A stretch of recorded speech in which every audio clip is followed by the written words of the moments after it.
Selamat pagi, perkenalkan nama saya Lena Sartisya Ramis, NIM 190303001 dari kelas A semester 3 jurusan Sosiologi. Baik, pada hari ini saya membuat video review buku dengan judul buku Research Method and Writing Research Proposal. Nah, itu merupakan tugas dari mata kuliah metode penelitian sosial. Pertama, yang dibahas dalam buku ini adalah penelitian ilmiah. Di sini penelitian ilmiah didefinisikan sebagai penyelidikan sistematis, terkontrol, empiris, dan kritis dari proposisi hipotesis tentang dugaan hubungan antara fenomena. Dan semua penelitian dimulai dengan pertanyaan atau proposisi dasar tentang suatu fenomena. Dan terdapat 5 karakteristik dasar dari metode penelitian ilmiah, yaitu penelitian bersifat publik, penelitian bersifat objektif, penelitian bersifat empiris, penelitian bersifat sistematis dan kumulatif, serta penelitian bersifat prediktif. Lalu, dalam melakukan penelitian terdapat prosedur penelitian dan yang digunakan untuk menyelidiki pertanyaan penelitian dan hipotesis secara sistematis, yaitu memilih masalah, review penelitian dan teori yang ada, dan yang ketiga, kembangkan hipotesis atau pertanyaan penelitian.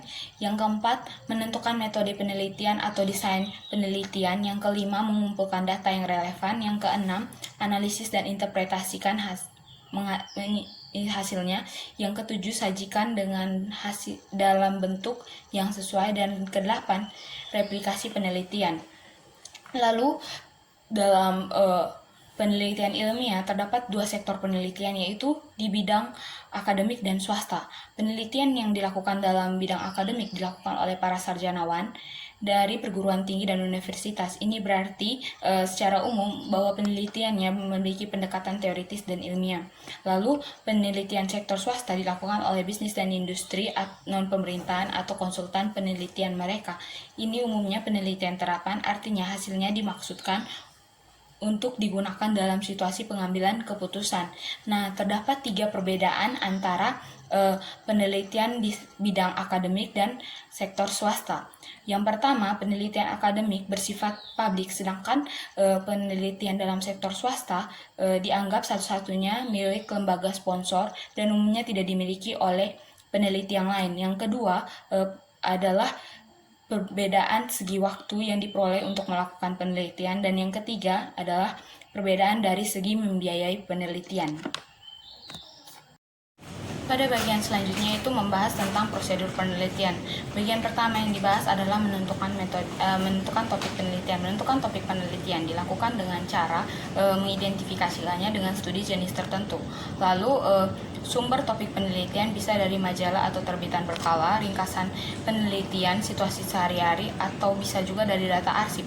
Lalu perlu dilakukannya menentukan relevansi topik yang dilakukan dengan menjawab pertanyaan apakah topiknya terlalu luas, bisakah masalah ini diselidiki, apakah data rentan terhadap analisis, apakah masalahnya signifikan, dapatkah hasil studinya digeneralisasikan, biaya dan waktu apa saja yang terlibat dalam analisis, apakah pendekatan yang direncanakan sesuai dengan proyek, lalu apakah ada potensi bahaya pada subjek. Dan hal berikutnya yang dilakukan adalah dengan meninjau literatur. Peneliti perlu meninjau literatur agar dapat memungkinkan mereka belajar dari data yang sudah ada atau dapat menambah data mereka sehingga dapat menghemat waktu, tenaga, dan juga uang. Lalu setelah area penelitian umum diidentifikasikan dan literatur yang ada ditinjau, peneliti harus menyatakan masalah tersebut sebagai hipotesis atau pertanyaan penelitian. Dan bagian berikutnya adalah penelitian dan desain eksperimental. Penelitian dan desain eksperimental adalah cetak biru atau rangkaian rencana untuk mengumpulkan informasi. Ada 4 karakteristik desain eksperimental, yaitu pengaturan naturalistik, hubungan sebab akibat yang jelas, dan pengukuran yang tidak mencolok. Lalu realisme, desain penelitian harus realistis. Dan dalam penelitian juga, peneliti bisa menggunakan pemasukan riset dan layanan lapangan. Lalu setelah itu semua jadi, peneliti harus melakukan analisis dan interpretasi data. Setiap analisis harus direncanakan dengan cermat dan dilakukan sesuai dengan pedoman yang direncanakan untuk analisis tersebut. Lalu selanjutnya penyajian hasil. Format penyajian hasil tergantung dari tujuan penelitian. Dan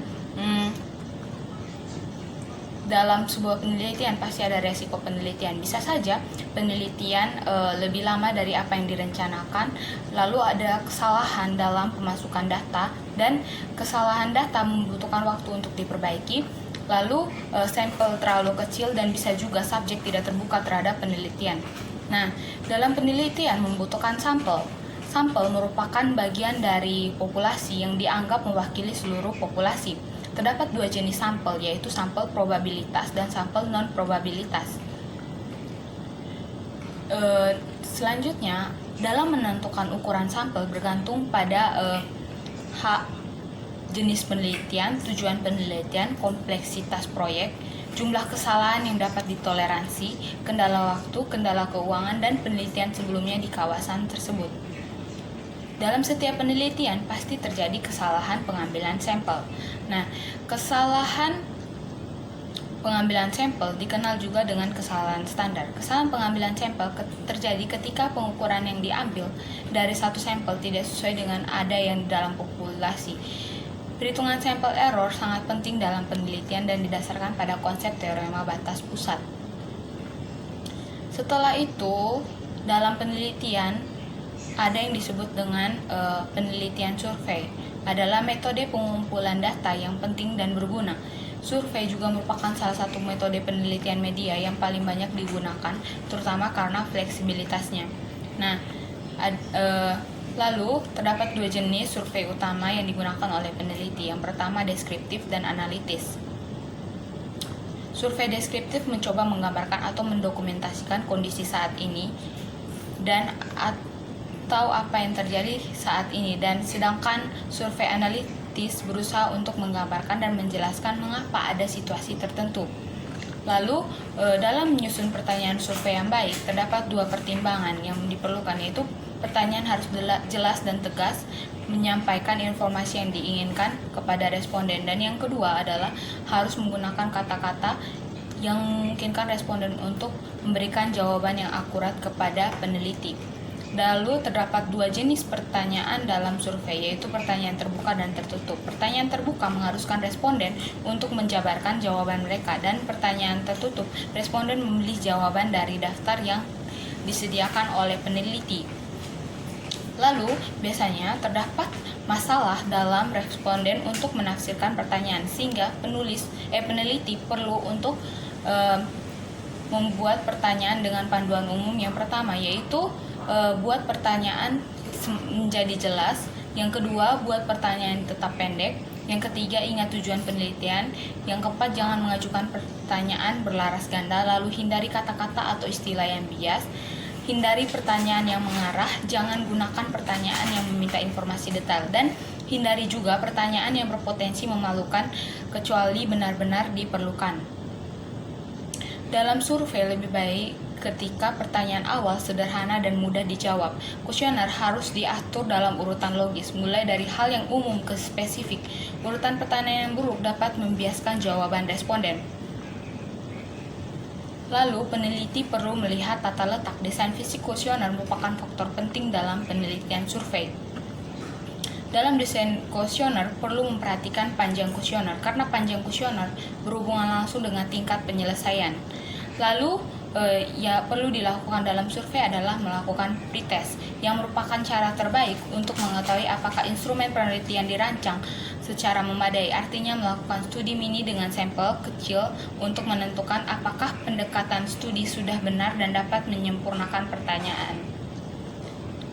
Setelah kuesioner itu dikembangkan dan sudah melakukan studi percobaan, selanjutnya adalah mengumpulkan data dari responden yang sesuai. Ada 4 metode dalam melakukan hal ini, yaitu melalui survei surat, survei telepon, wawancara pribadi, dan administrasi kelompok. Lalu dalam penelitian terdapat metode penelitian kualitatif. Penelitian kualitatif berbeda dari penelitian kuantitatif, dilihat dari 3 dimensi utama. Yang pertama, kedua metode tersebut memiliki perbedaan filsafat, realitas, dan yang kedua adalah perbedaan dalam melihat cara pandang tentang individu, dan yang ketiga, penelitian kualitatif berusaha untuk menghasilkan penjelasan unik tentang suatu situasi atau individu tertentu, sedangkan penelitian kuantitatif bertujuan untuk menghasilkan hukum umum perilaku. Dan terdapat 5 wilayah penelitian yang menggambarkan perbedaan yang signifikan antara penelitian kuantitatif dan kualitatif, yaitu peran peneliti, desain, pengaturan instrumen pengukuran, dan membangun teori. Nah, dalam penelitian perlu adanya pengamatan lapangan yang berguna untuk mengumpulkan data serta menghasilkan hipotesis. Dan selanjutnya adalah dalam studi observasi terdapat 6 tahapan yang khas: memilih lokasi penelitian, mendapat akses, pengambilan sampel, mengumpulkan data, dan keluar.